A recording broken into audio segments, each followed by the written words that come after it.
يا منزل القرآن،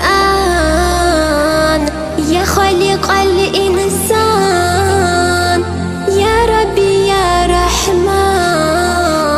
شكرا يا رب، شكرا يا ربي، شكرا هديت قلبي، شكرا نورت دربي، شكرا شكرا يا رب،